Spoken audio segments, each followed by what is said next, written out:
The process of a musical production takes a lot of skill and dedication between its cast members and the crew.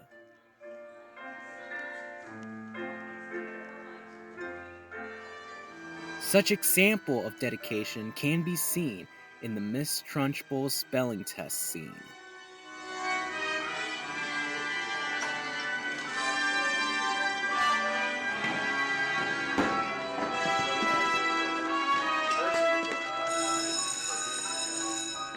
Calvin Wong, who is portraying Miss Trunchbull, gives us a little info on how he prepares for his role. It really depends on the character that you have. So for example, this year I'm playing Trunchbull in the musicals, and it's trying to understand where your character comes from just through the dialogue that happens. So like, for example, Trunchbull is just a very mean character, and she's like very controlling, almost kind of like a dictator, I'd say. Maybe that's not the best terms, but that's how I would describe it. You then, stand up and spell Angel Aka Satimiosis. Hey. That's not even a word. You just made it up. Spell I'll go to children. And I should warn you, it has silent letters.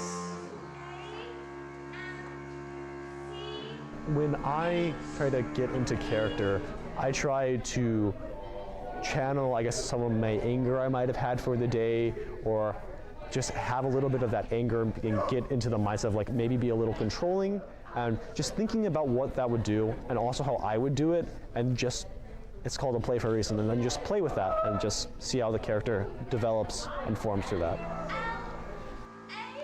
That's good. Oh, dearie, dear. I am so sorry. It was a silent Z. You're going to Chokey.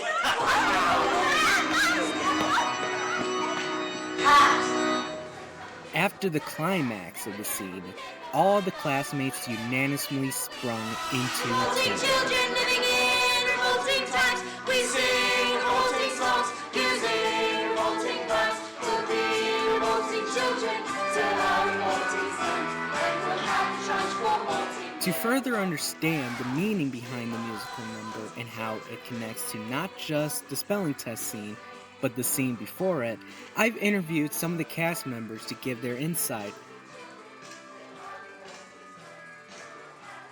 The main villain, pretty much, Agatha Trunchbull, she's been, like, the whole musical, she's been bullying all the kids, trying to, like, prove that she's the boss and that she's in charge.